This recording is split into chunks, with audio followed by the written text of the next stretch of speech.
Hallo en welkom bij deze video die ik speciaal voor jullie opneem, of tenminste deel.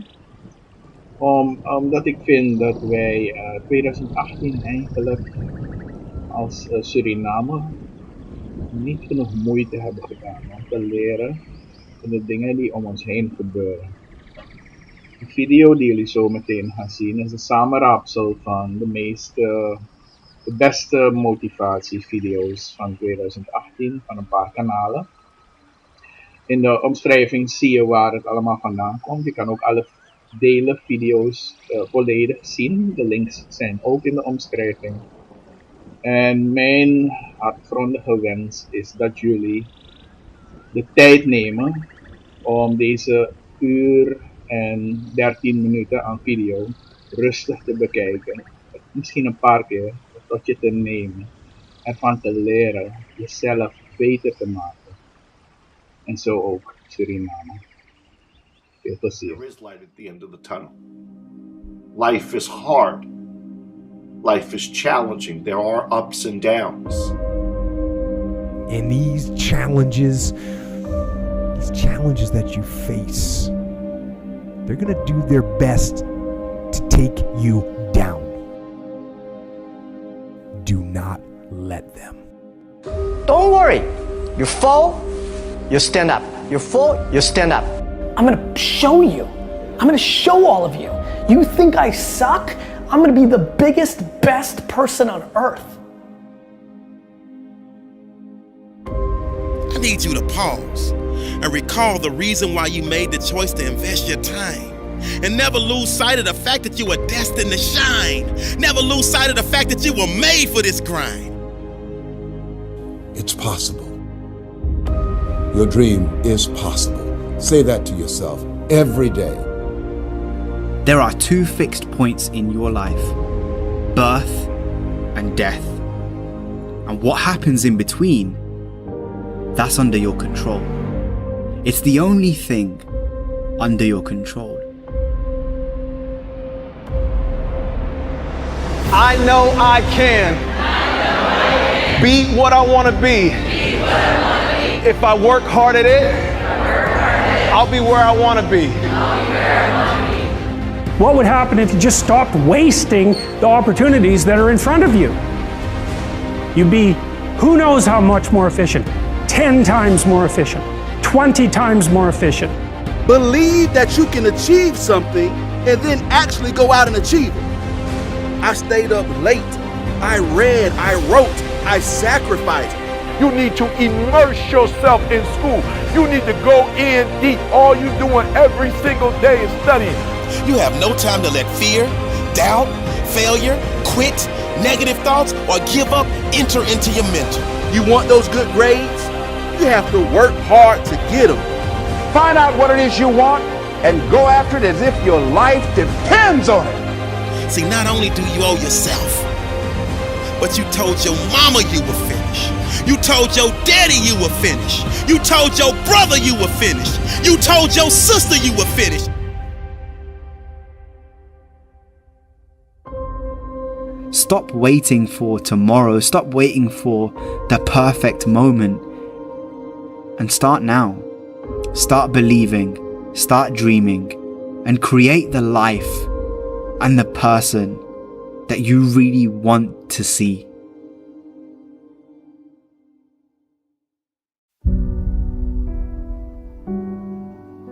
Why is it so important to get up early? Some of y'all don't want it. That's why you ain't got it.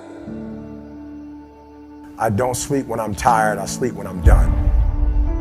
The average millionaire wakes up at 4 a.m. So it started off 4 o'clock in the morning where I'd start with my cardio, then I'd have breakfast, and then I would go to the gym, and then I'd go to work. Some of y'all have no idea what 4 a.m. looks like. Why would you not wake up at 4:30? Because you're too busy sleeping in. I'm pretty sure I wake up earlier than all of you. We don't sleep when we're tired, we sleep when we are Too busy hitting the snooze button multiple times. Excuses sound best to the person that's making them up. And if we can really be honest, some of y'all don't even go to bed until about 4 a.m. If you can get up before the rest of the world is awake, right? Before the enemy's awake, you can get so much done. You're so much more productive. Stop feeling sorry for yourself. Wake your ass up. And then they ask me, well, why are you up so early? Take responsibility to make your life happen. Awaken the beast inside. Wake up at 4 a.m. So I begin to tell myself, there must be a reason. When you have something to do, when you have someone to love, when you have something to look forward to, when you get up in the morning. See, people who have something to look forward to don't need an alarm clock because they have a reason for being. If you want to have one of the best lives in the world, which is you live on your terms, you have to pay your dues to get there. You've decided that you're not going to allow your circumstances to define you. You've decided that you're not going to allow the events, the things, the people, life, determine who you become. You got a problem with your life, you got a problem with your environment, do something about it. If you want more freedom in your life, you have to have more discipline. If you do what is easy, your life will be hard. But if you do what is hard, your life will be easy. You decided that you're not going to go through life being a whiner, being a complainer, that you're going to take responsibility for what it is that you want to create. The greatest ability that God has given humankind above the animals is the ability to choose. My advice to the young people, 25 years old, make enough mistakes. Don't worry. You fall, you stand up. You fall, you stand up. Enjoy it. 25 years old, enjoy the show, enjoy the show. From 30 to 40 years old, you have to think very clearly, you're working for yourself if you really want to be an entrepreneur. So 40 to 50, think about how can focus on things that you are good at. But when you are 50 to 60 years old, work for the young people, because young people can do better than you. So rely on them, invest on them, making sure they're good. So 25 years old, don't worry. Any mistake is an income, is a wonderful revenue for you.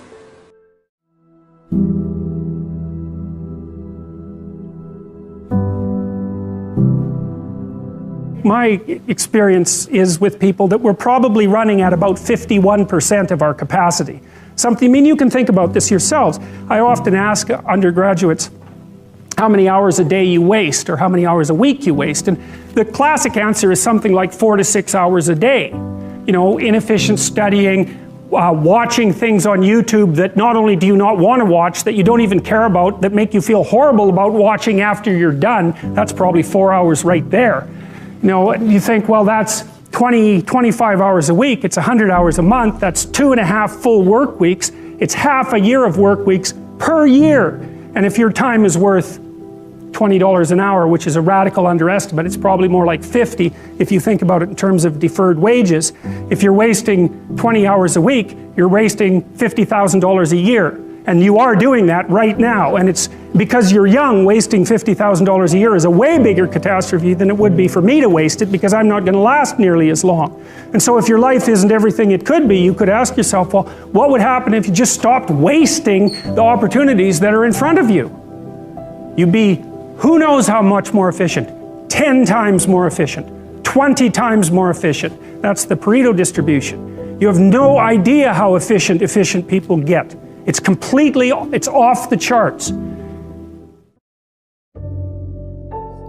Tick, tock, tick, tock. We've all heard the sound of a clock. Have you ever stopped to think about what it means?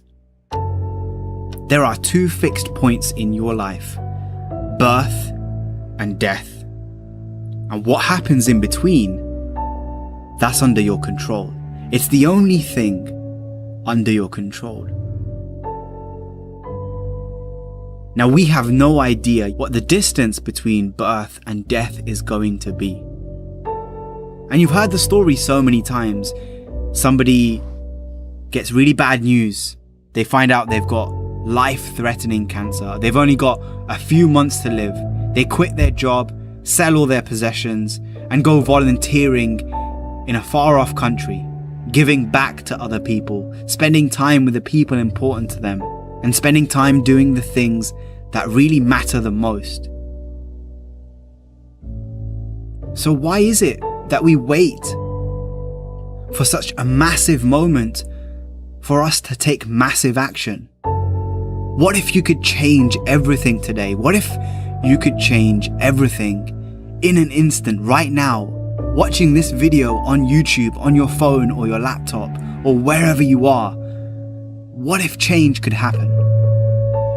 I don't care how good you are, I don't care how talented you are, I don't care how much you work on yourself. There are some times when things aren't going to go right. They just are not going to go right. There are times when anything that can happen will happen. Murphy's Law will be knocking at your door. Why? I don't know why. That's called life. And you have to deal with it. Sometimes your life will be in a slump, just like sports. Some of the best shooters can't hit baskets different times in games. They get in a slump. Do they sit on the sideline and say, I just didn't hit a basket today? No, they continue to execute. I suggest to you that if you are facing a challenge, don't stop. Stay busy, work your plan. Continue to do those things that you know that work for you after you have evaluated yourself in the situation. Continue to move, stay busy, stay busy, stay busy. Repeat out to me, help somebody. And help yourself. Because what you give is what you get. Find somebody that you can help so you can forget about you for a moment. See, sometimes the best thing to do is to be. Sometimes you have to just back up and go within yourself.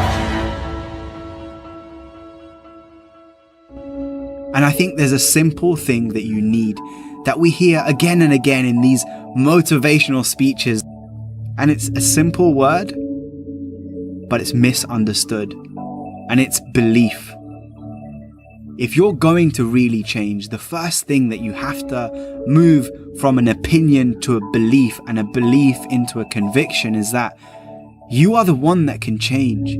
You are the one that is responsible for who you are, where you are in life right now, the things that you do, the things that you don't do, that you know that you should, the things that you have become, the person that you've become, and as a result, the things that you have.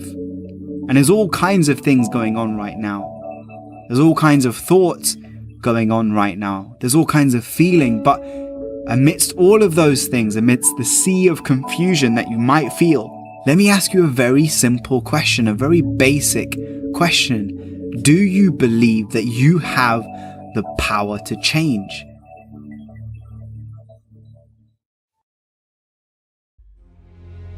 The reason people change is because of pain. The reason we grow is because we get uncomfortable and we embrace being uncomfortable.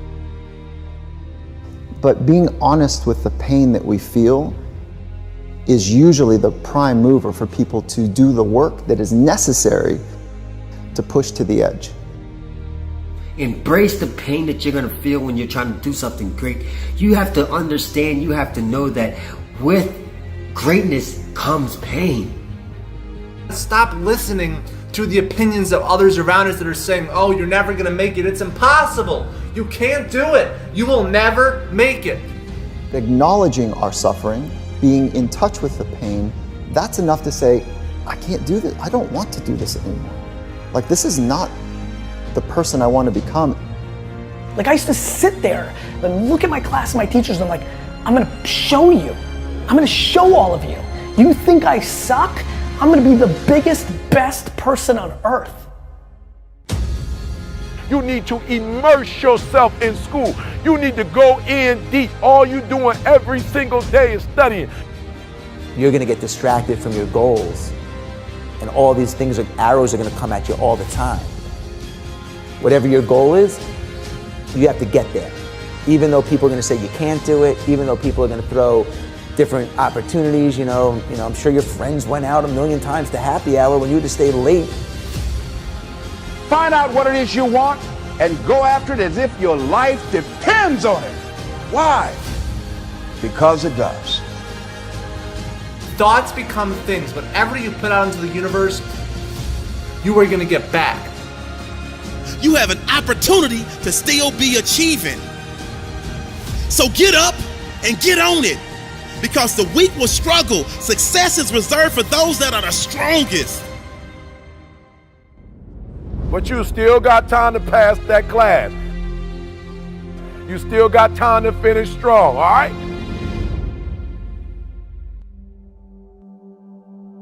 Repeat after me. Education, equals opportunity. One more time. Education, equals opportunity. School is like a privilege. Learning is a privilege. Getting your education is a privilege. Not a lot of people have that, surprisingly. I know the people in your city and in your school all have that, and it may seem normal to you at times, but it's not. You know, people wish to have education. People wish they can go to school and learn and grow as an individual. You know, it's not about just one math test that you have tomorrow. It's not about one grade.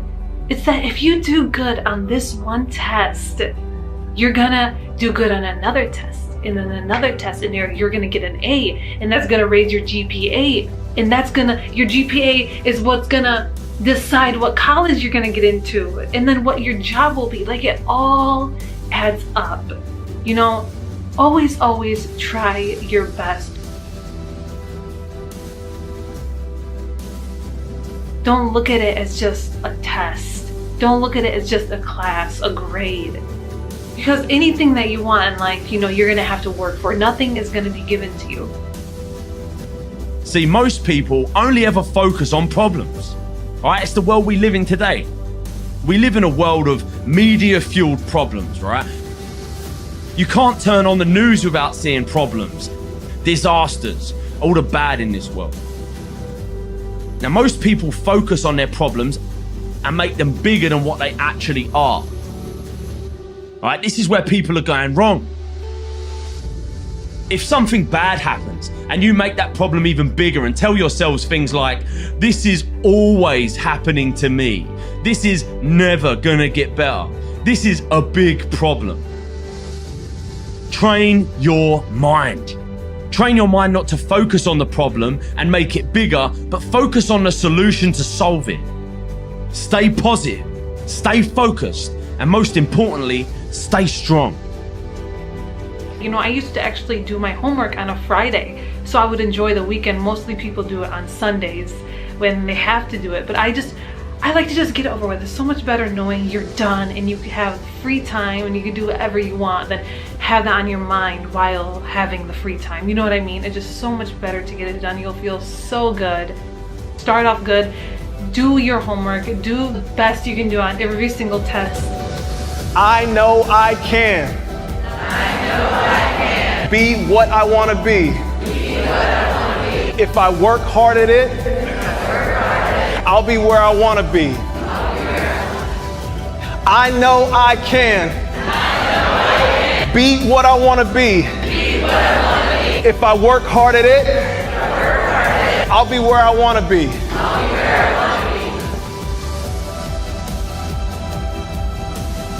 Hard work pays off. You know, the classes I used to slack on and I didn't do that great in, it showed.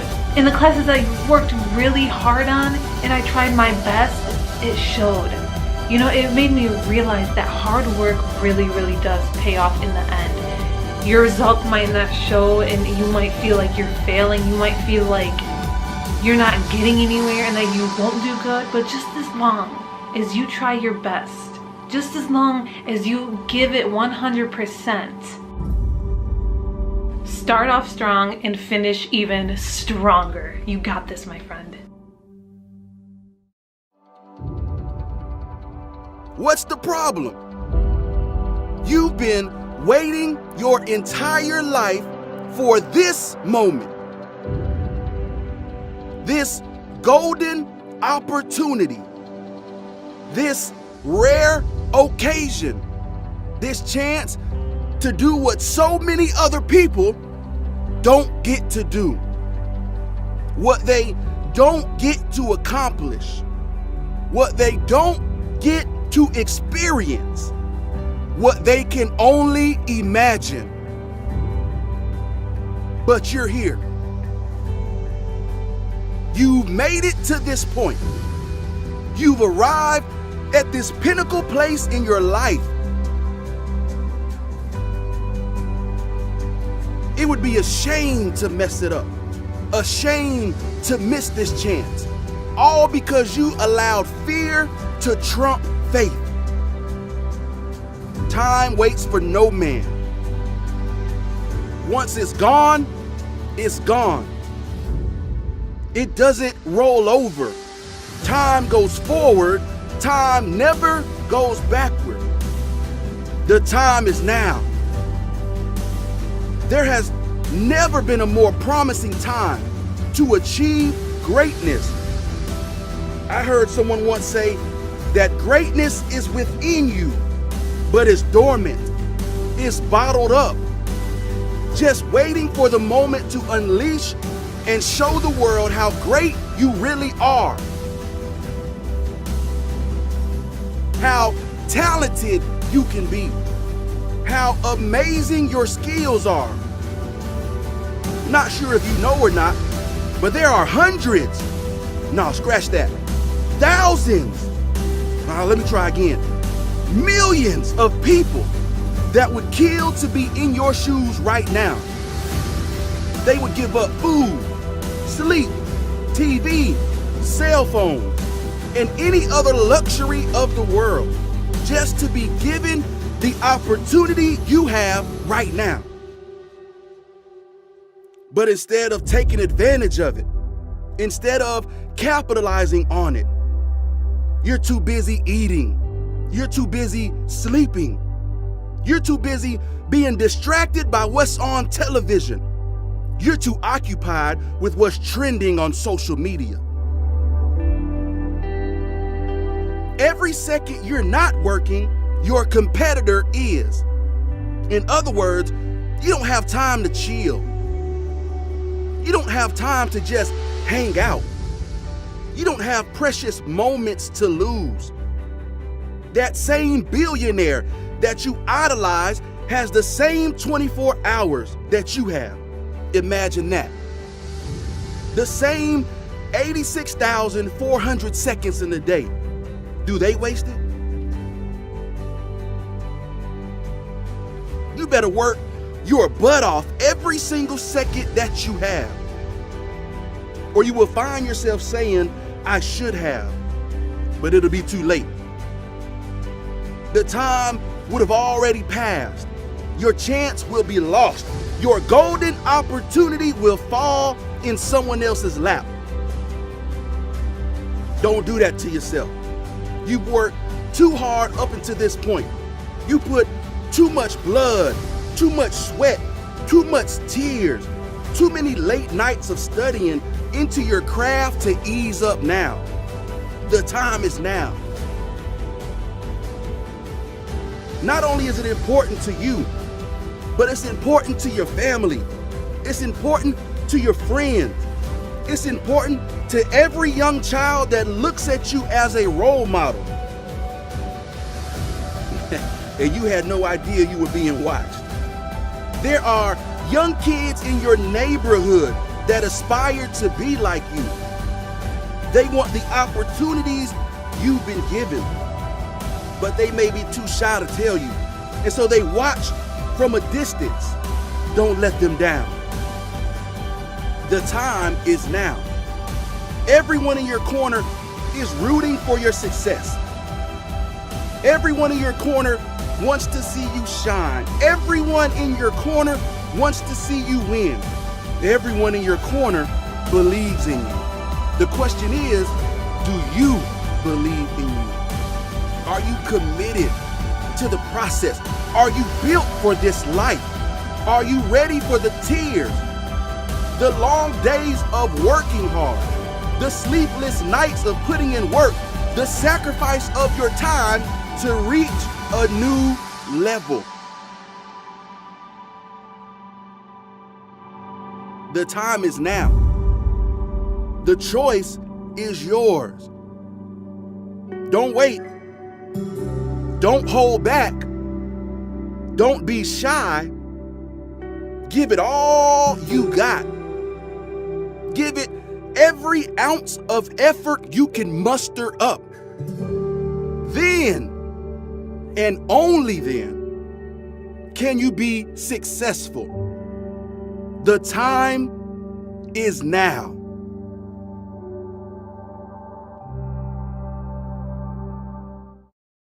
When you feel like your professor or your teacher has lost their mind. When you feel like your energy is all gone and it's impossible to finish every assignment on time. When you feel like you're mentally broken and your motivation to achieve is hard to find. When you feel like the clouds in your life are so dark it would be impossible to ever see the sun shine again. When you feel.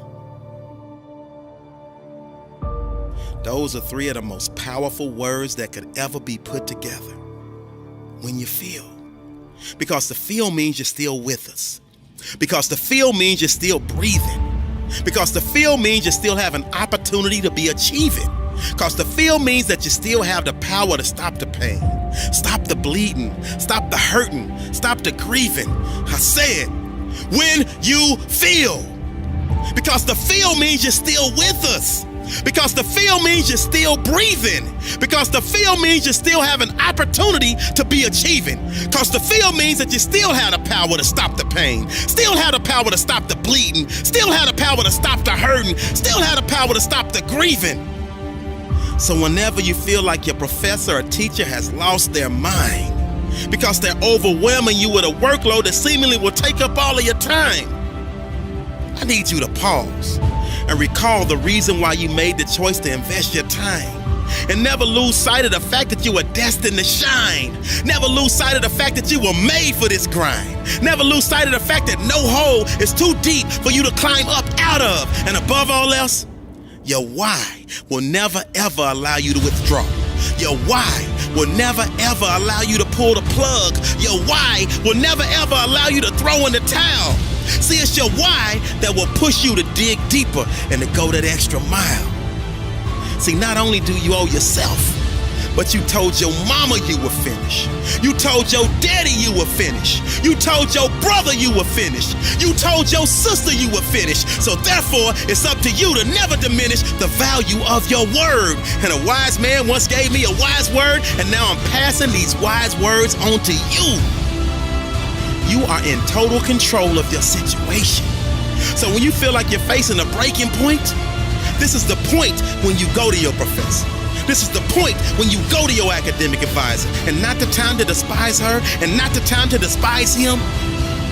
Simply say, I am in this until I walk across the stage with my diploma. I am in this until I smell the sweet aroma of success. And right now, I'm feeling overwhelmed because I am on academic overload. Do you have any suggestions that will help me power through this semester? Because my only option is to figure this out. And whatever it takes, I can, I will, and I must do.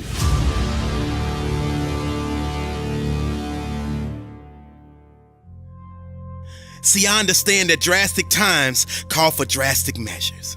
And the measure of a person's will is determined by what they are willing to do to ensure triumph over tragedy. The measure of a person's will is determined by what they are willing to do to ensure success over failure. The measure of a person's will is determined by what they are willing to do to ensure winning over losing. And see, right now, I'm choosing to fight for my academic future, and that's why I came to your office. I promise. When they see that your passion is pushing you with a purpose, they will give you every ounce of their being to assure you are successful because they know you're worth it. I just need you to never forget that you're worth it. Success is your baby. You just gotta birth it and then kick back and enjoy the fruits of your labor. But in the meantime, I need you to pull up your sleeves. I need you to tighten up your boxing gloves because you're right in the middle of a heavyweight boxing match. And life is trying to take your title, and your survival in this academic arena is at stake. It's moments like these where we separate the real from the fake. But when it's like you shake off any and every punch that life throws and fight back with a series of vicious headshots and body blows to overcome and achieve the victory. But believe you me, life will keep testing. Believe you me, life will keep trying you. Believe you me, life will keep pushing you. Believe you me, life will keep trying to break you. I don't think y'all heard me. I said believe you me, life will keep testing you. Believe you me, life will keep trying you. Believe you me, life will keep pushing you. Believe you me, life will keep trying to break you. Lock in with me. And always remember, you are unbreakable. They want to see you fail. But you are a diamond, and you succeed because you get back up after you fail. And you will get back up again and again until your arms are raised with the wind. So I need you to speak positivity into existence and ignore your inner voice of resistance, because it's your resilience and persistence that will allow you to master your time management skills, that will allow you to break all of these huge assignments down into small pieces, that would allow you to group study with a winner circle, that would allow you to jump over any, and I mean any, academic hurdles. Always remember, when you feel, that means you are still breathing, and thus you have an opportunity to keep achieving. This is a great day to win.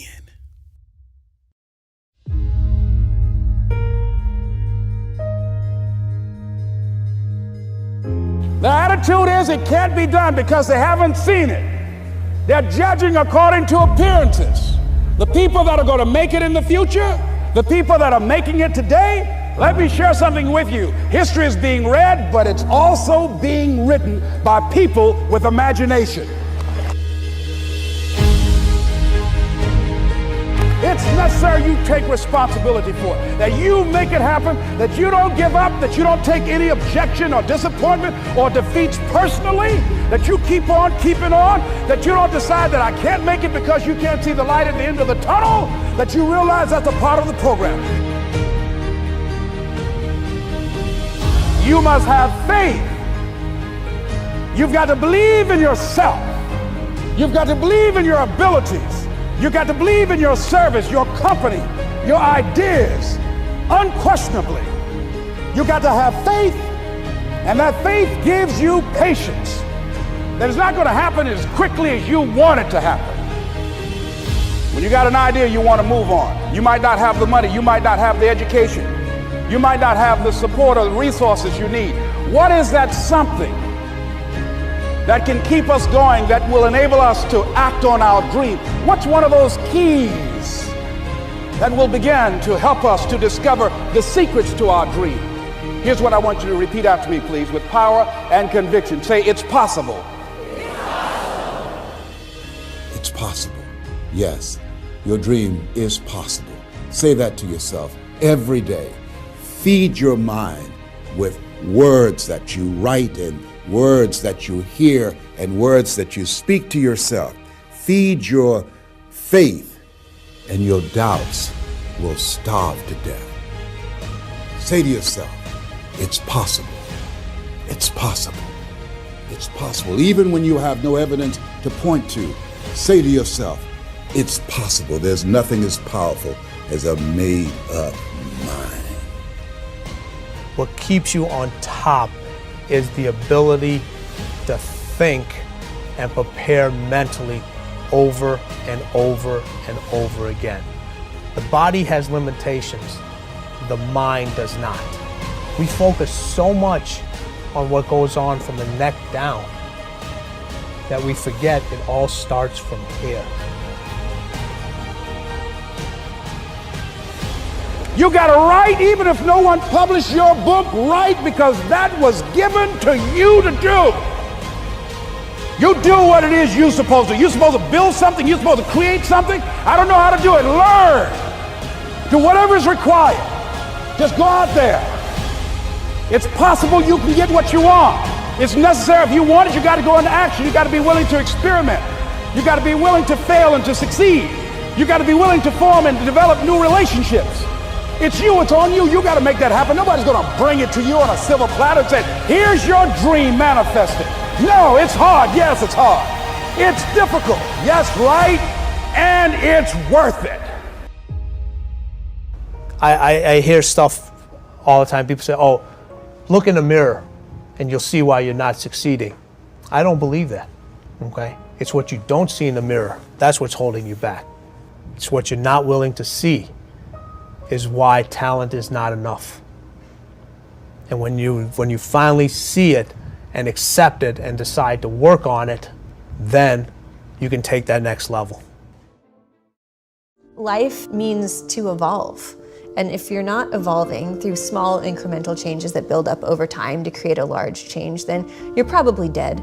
And that shouldn't really be a goal of anyone. I think every day I get up and I say, what are my priorities? And then I move towards that. And sometimes, honestly, my priorities are to see how many back-to-back episodes of whatever I'm watching on Netflix I can watch, you know, if it's that kind of introvert's Sunday that I need, you know, in order to be my best self out in the world Monday morning.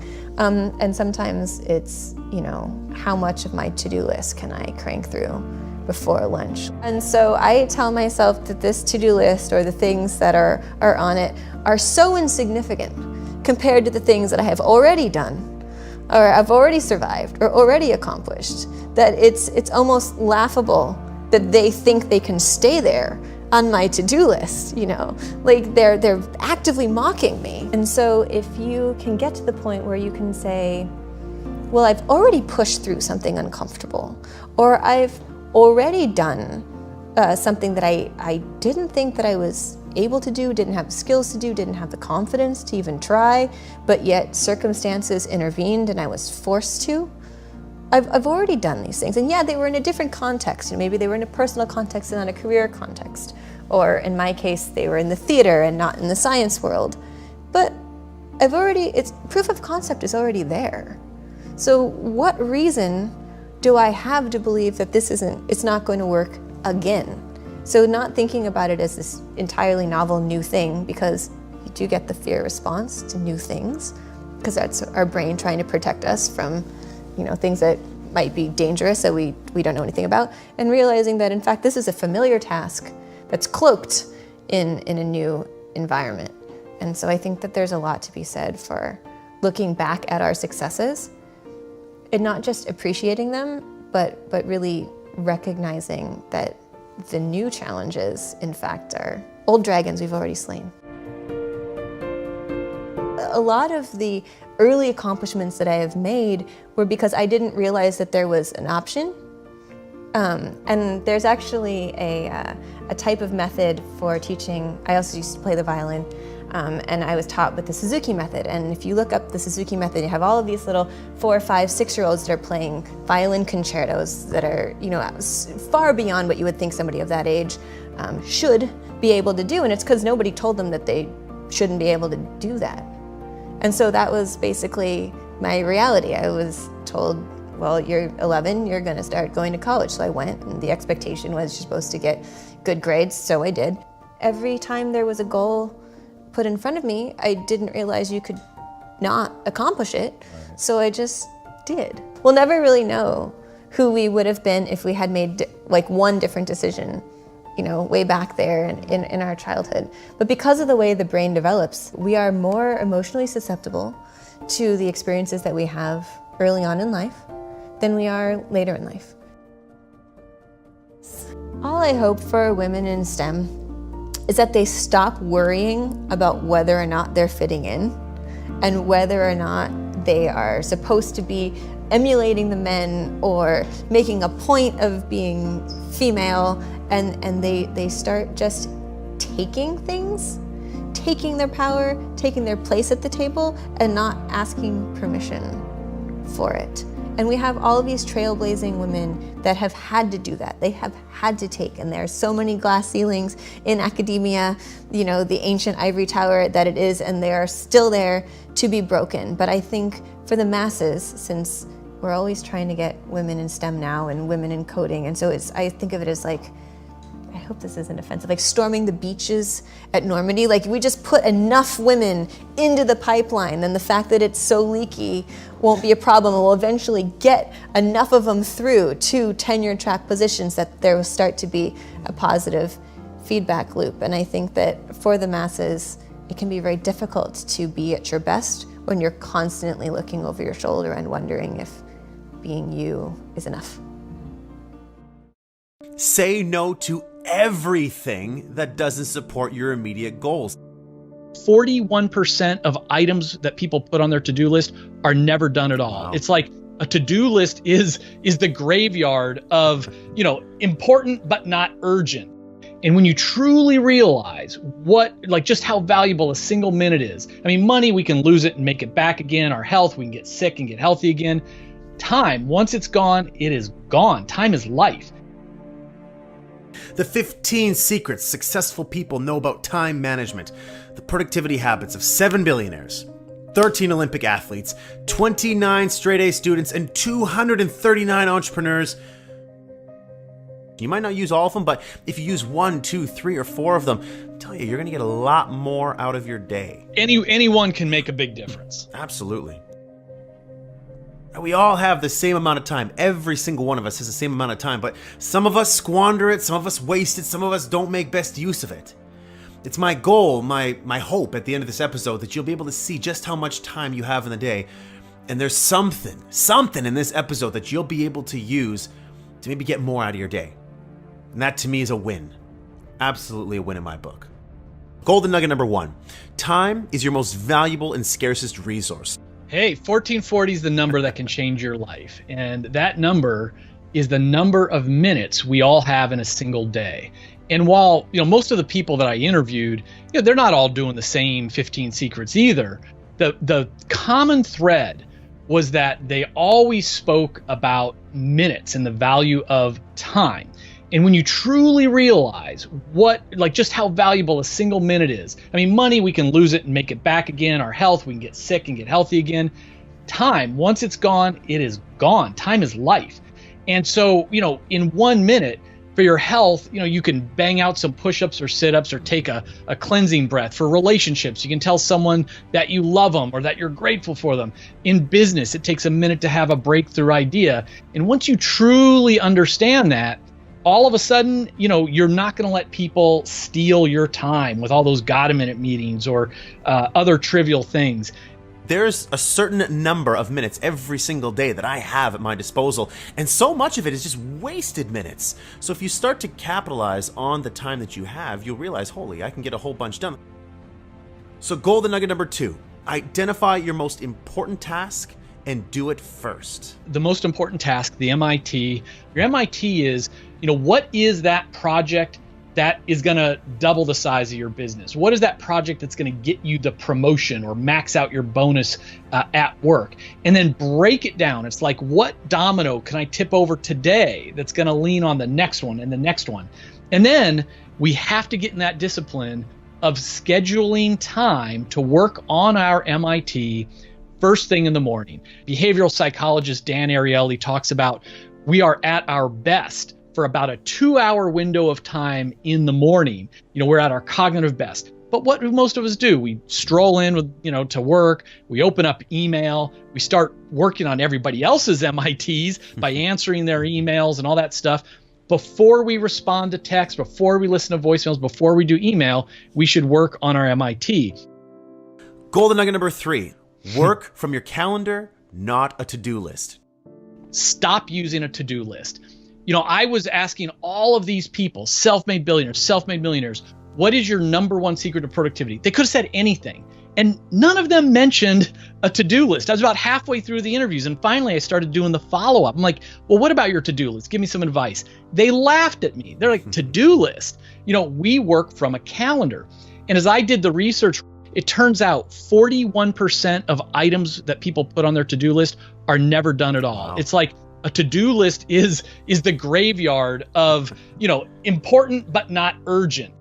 If you really want to get something done, pick a day, a time, and a duration, and then live from your calendar.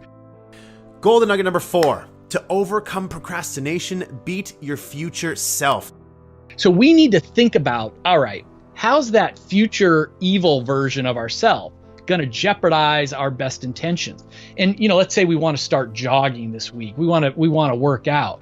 Well, you know what? I know that my evil self is going to hit that snooze alarm. How do I fight back? I'm going to put my iPhone, I'm going to set that alarm, put on the other side of the room. So I got to literally get out of bed to shut it off. And that evil Kevin's going to say, oh man, I don't know where my workout stuff is. I'll work out tomorrow instead. Well, you know what? I'm going to beat that future version by putting my sneakers right at the end of my bed. In fact, I'm going to go to sleep in my shorts and a t-shirt. So I just need to put my sneakers on and I'm dressed. Nice. So we just need to think about all the ways that we're going to procrastinate, all those excuses we're going to come up with, and try to beat them in the present moment.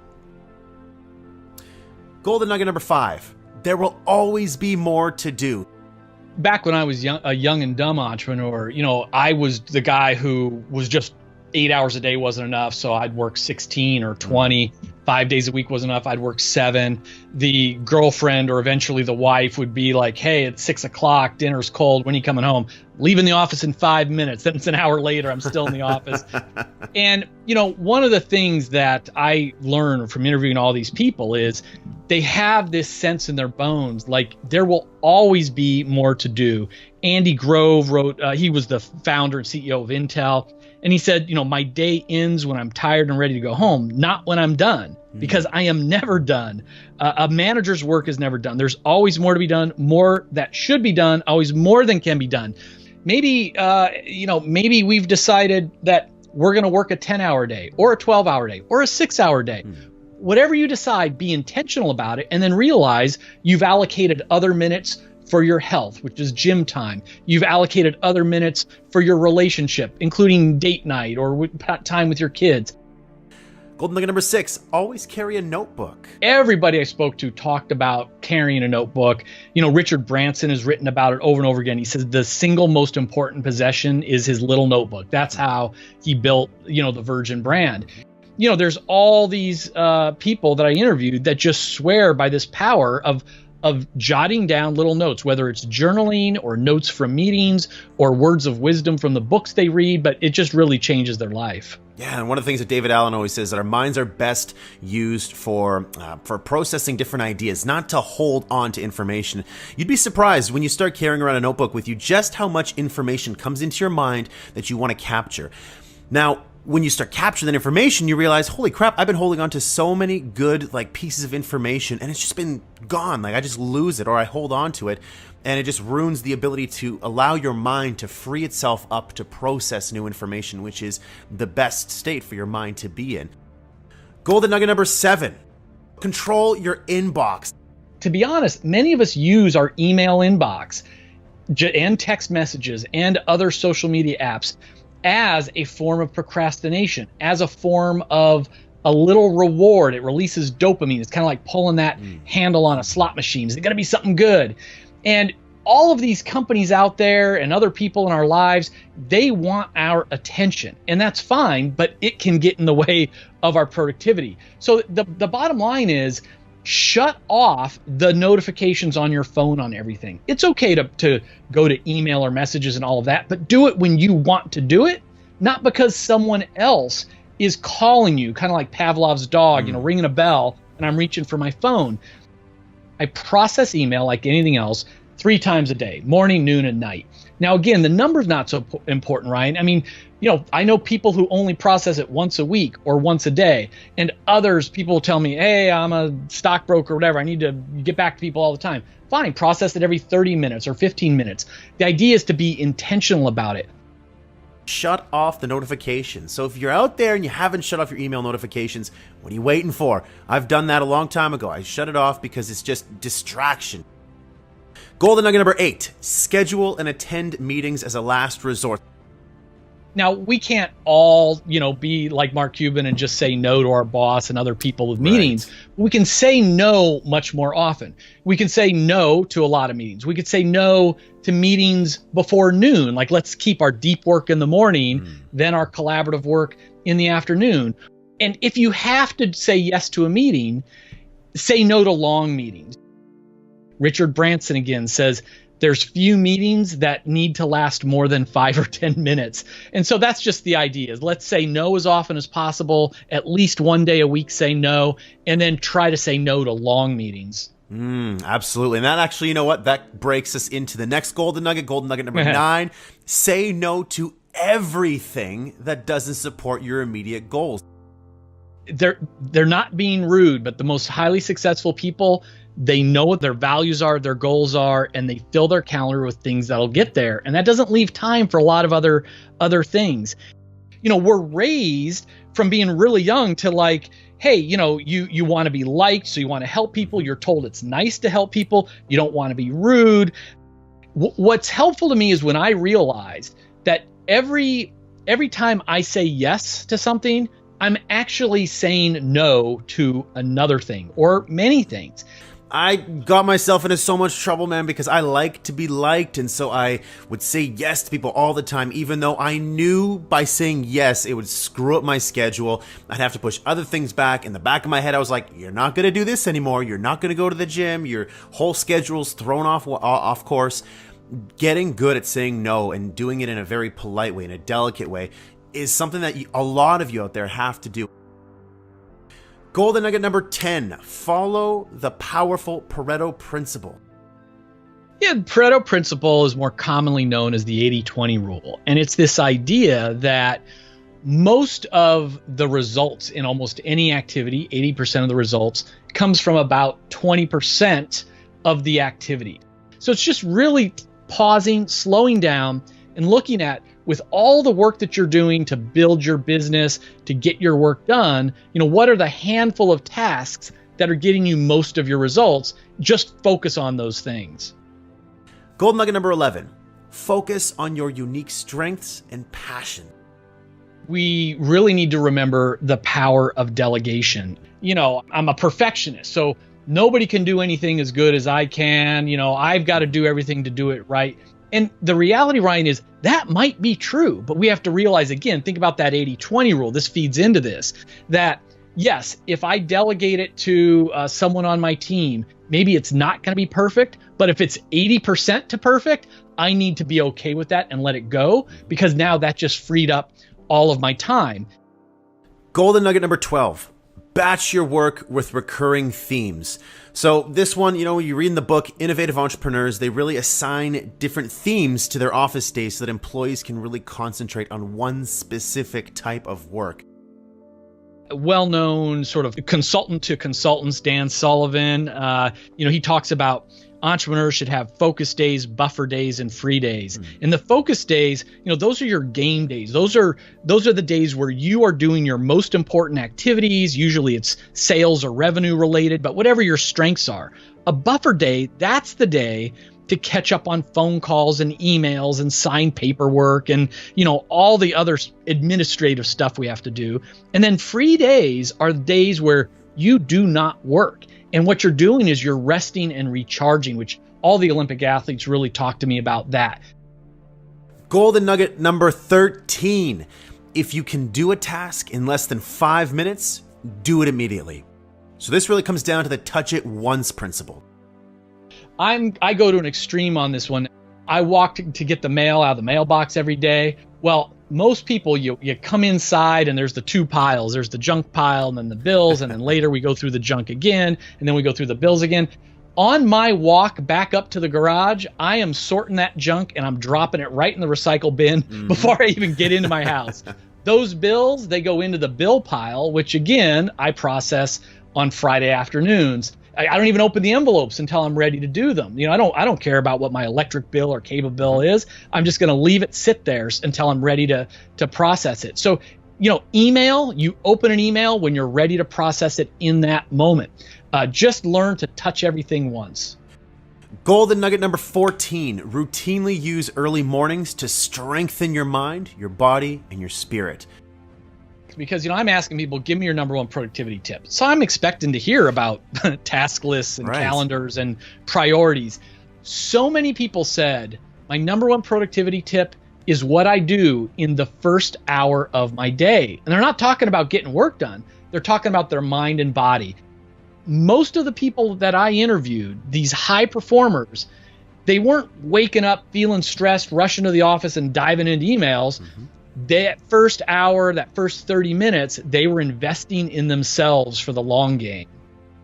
Last but certainly not least, golden nugget number 15.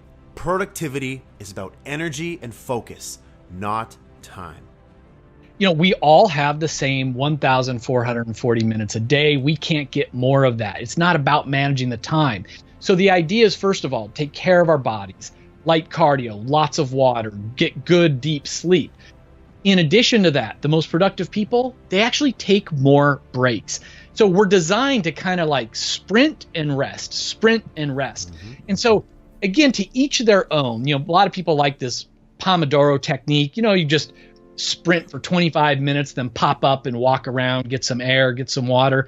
The idea is to spend more time on single tasking, all out focused attention, these working jam sessions, then a little break, and then get back to it. What if I told you that you could do twice the amount of studying you're doing right now in half of the time? So instead of spending 20 hours a week or 10 hours a week, you could do it in 5 or 10 and do twice the amount that you're doing. And it wouldn't be boring. It wouldn't be hard to get into. Because sometimes, let's face it, it does become boring. It does get hard to get started. It does become hard to stay on track. But what if it doesn't have to be? What if I told you that it could require less effort? It could be more fun and much more exciting. In this video, I'm going to explain for you 11 ways that you can do exactly that, how you can learn to study smart.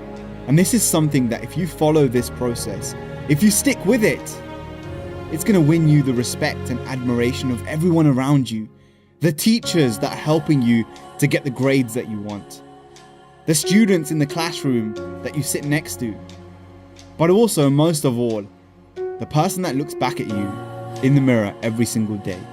So let's get into it. The first thing that great students do when it comes to studying smart is scheduling their study sessions, breaking their time down. A lot of us, we fail to understand that time is actually something you can control. What do I mean by this? Well, what I mean is you have 24 hours in a day, 86,400 seconds. And the person who has planned and prepared every single one of those to the best of their ability, they're going to get more out of their time. So the first thing you need to sit down and do is schedule throughout the week, from Monday to Friday, on Saturday and Sunday, in your evenings, in your mornings, in your breaks between lessons. What studying are you going to do? Which topic are you going to focus on? So that when you sit down at the desk, you haven't left anything to chance, but you've scheduled in exactly what you're going to do, so it requires less brain power, precious brain power that you need to focus on learning, to focus on studying effectively. It's not used up in deciding what you're going to do, how you're going to do it. It's already laid out for you. I want you to imagine the life of an athlete, the life of a boxer preparing for his final fight. They don't leave these things to chance. Their meals, their training regimen, the things that they need to work on has been planned beforehand, and you can use the people around you to help you do that. The second thing that you need to focus on is what we call the Ebbinghaus curve. And basically what it means is you forget things over time. So if you learn something today, tomorrow you may remember 50% of it. The day after you may remember 25%. And within a week, you might only remember 5%. That's the way that your brain works. The quicker you understand this, the quicker you can factor this in to your studying regimen. So let's take a look at this. You use a technique called spaced repetition. So if you study a topic on day 1, you want to come back to it on day 3, day 5, day 7, and space your repetition out. The more you repeat things, the deeper the memory becomes. And that brings us to the next tip, which is depth of processing. When you take in information, if you want to remember it more effectively, a very powerful way of doing this is to remix that, is to change that information. So if you're looking at information in a textbook, think of a rhyme, think of a pattern, maybe make a video, maybe make a colored diagram, an illustration to help you to change that information, to help you remember it at a deeper level. You don't just want to read it and study it and then regurgitate. You want to change it in some way. So the next thing is get to your spot. And what I mean by this is, what is the space, the place, the environment that you're the most productive in, that you're the most focused in? One of the things that we forget as human beings is that we are influenced by our environments. The kind of student that you are in your classroom is different to the kind of student that you're going to be in your bed. When you're under the covers and you've got your laptop on your lap, you're going to be more productive in one area than another. So find out what that is for you and make sure you get to that spot as quickly as possible. Most of the difficulty when it comes to studying is not in the studying itself. It's in the activation energy required. I talked about this in the previous video that I did with this channel. Go ahead and go and check that one out.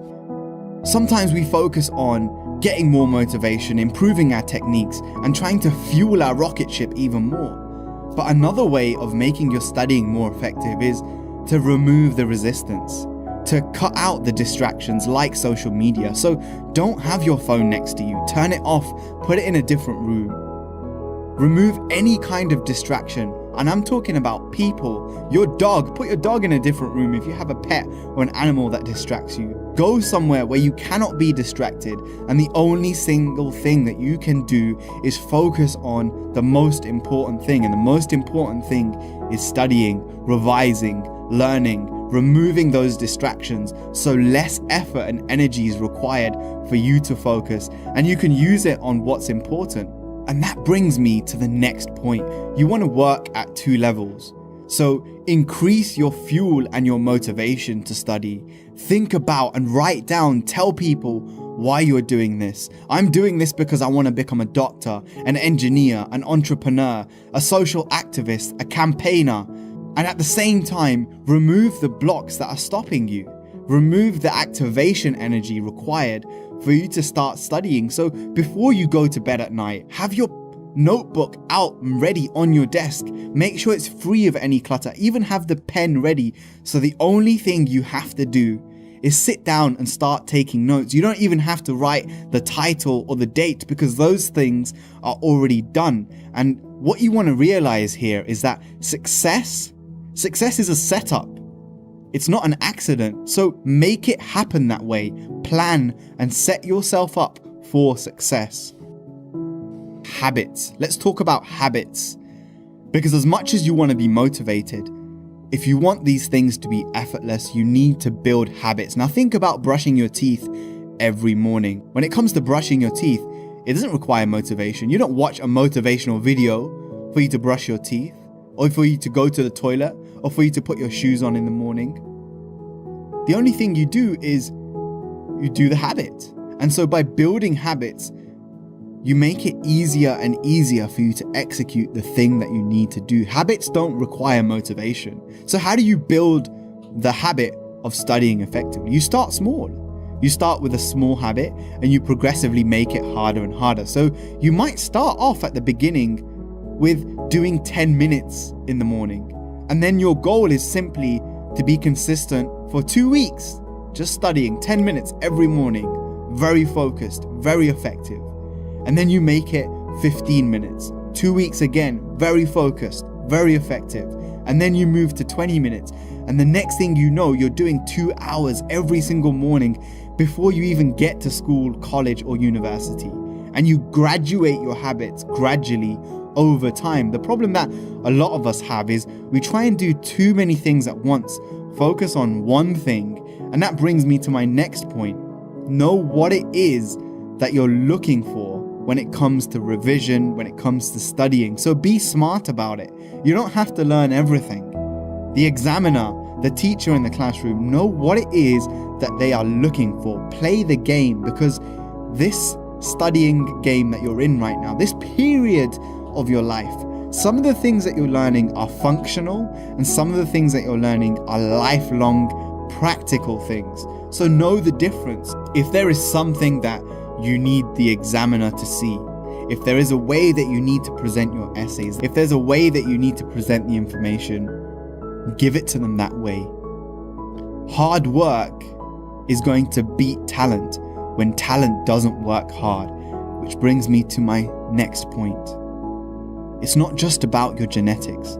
It's not just about what you're capable of. You might be the smartest student in that classroom, just like I was, but if you don't work just as hard as the 20, 30 other people in that room, they're gonna beat you. They're gonna destroy you.